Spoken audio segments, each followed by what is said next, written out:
When I think of my nostalgia for Lost Sphear, I remember having a pretty good experience with it. Admittedly, the idea of it being an average game still resonates with me, but for whatever reason, the good thoughts are more prevalent here. I feel like the game had enough charm to feel memorable, which might be why those good thoughts linger. That said, I also remember a pivotal moment in the game where it sent me down a dark path, so reliving that will be an experience. And after rewatching my playthrough, I've decided to place it behind Mario + Rabbids Kingdom Battle. Here's why. While playing through the game, I definitely could not escape the feeling that the game felt average. For clarification, for both when I played the game and in current times, I typically like to say that 95% of games out there are mediocre at best, so being an average or mediocre game is very much not a bad thing for my personal tastes. And during my playthrough, I was certainly intrigued enough to continue playing.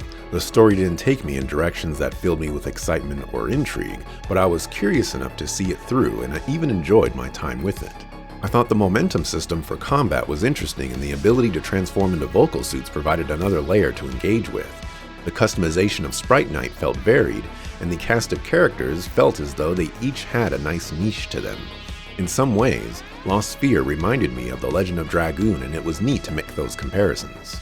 By the time I reached the credits, I felt very content with the experience I got, even though I described the game as a roller coaster of not great. I felt like the mechanics and game design shined, but there were also outliers that fell flat for me, such as Counter Sprite Knight and various story stumbles.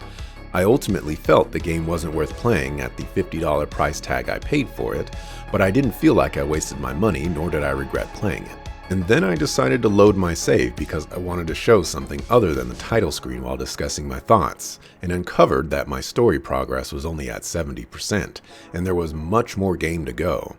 From this point forward, much of my motivation, interest, and general appeals for the game started to decrease at a rapid pace.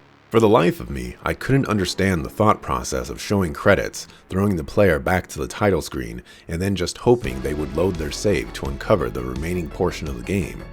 Yes, the credits didn't finish and fade to white, but in the moment, I was paying less attention to the credits and more on collecting my thoughts of the game. These thoughts stayed with me for a while as the game just kept going. By the time the second credits came along, I was glad that the game was finally over, citing if the game continued from there, I was done with it for good. This last sequence definitely tarnished an otherwise neutral to positive outlook on the game, and I was glad I could move on. For the rewatch, I strangely found myself enjoying the playthrough quite a bit. I did feel that the game had an average aura about it, but I was actually quite interested in the story developments, combat, and what would come next. The game does a lot of things that other games either don't do or not enough games do them. For example, dead party members appear to get full experience and backup party members get full experience. That said, it also does a lot of frustrating things as well. Many aspects surrounding combat quickly became tiresome, such as the frequent usage of instant death moves, exploding enemies and bosses, and party members leaving the party for extended periods of time. I also question the viability of playing the game in a mode other than semi-auto.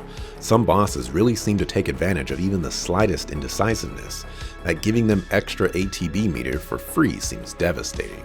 Despite that though, the combat in general was neat. I liked that party members could reposition with every action, and that all attacks had their own area of effect range. Even with the frustrating stumbles of lining up that area so that more than one enemy could be hit, the alternative take on the system was very cool to see, and I applaud the attempt. The momentum system is also pretty cool, and I agree with my past self that it has parallels to The Legend of Dragoon. It adds another layer to the combat and some interactivity to help it feel more engaging. I also love the implementation of artifacts, which might have been the coolest inclusion in the game. Even though their acquisition wasn't always quick, there were tools in the game to locate the items needed, what enemies drop the items, and where to find those enemies. In the end, there were many artifacts that I wish I grinded for. Story-wise, I think it had a nice concept going for it. There were definitely moments that stood out more due to character development and general growth, which make the moments that didn't get the same attention stand out that much more. There does seem to be a decent amount of questions posed by the game that don't receive the attention they deserve, which can lead to potential plot holes. Additionally, there are many moments, especially with Obaro, where information just materializes out of nowhere. When the fake credits rolled around, I couldn't help but be confused. I don't understand the thought process behind it, and I definitely don't agree with the implementation. Even if my past self loaded the save, it wasn't with the intention of continuing the game and was effectively by accident.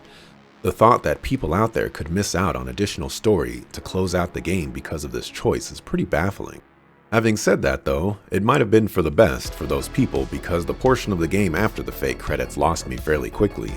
The narrative developments quickly began to lose their meaning, as we were engaging in actions that felt like busy work. Nearly every location seemed to have a dungeon attached to it, some sections of the game had needless encounter gauntlets, and the enemies became far more obnoxious. Regular enemies and bosses leading up to this portion of the game, as well as those in it, would start to employ heavy resistances, high evasion, the ability to heal large amounts of hit points, and the ability to self-destruct. The damage output also increased drastically, and the general difficulty and time spent in many encounters lost their benefit. Based on memory, I ranked Lost Sphear at 75 out of 117, and there's a lot of disappointment on my end. The way this was playing out, I really thought I caught a solid gem of a game that I misjudged originally. I enjoyed the interactions with the story, and the combat was cool and engaging for me. Sprite Night as a whole was a cool idea, and their implementation was a net positive for me, while artifacts further interacting with combat really made it stand out well. The issue effectively lies in the fake credits and everything that comes after it.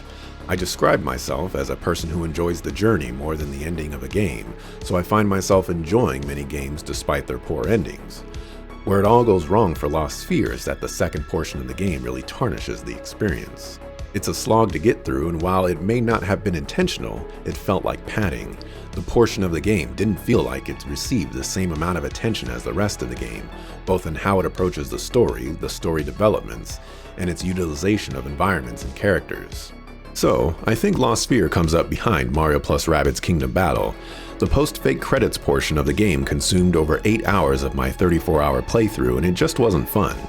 That said, the game as a whole has some nice highlights to it, and I think they deliver an overall better experience for me than Ni no Kuni Wrath of the White Witch, while having enough stumbles to make it less enjoyable than Mario + Rabbids Kingdom Battle.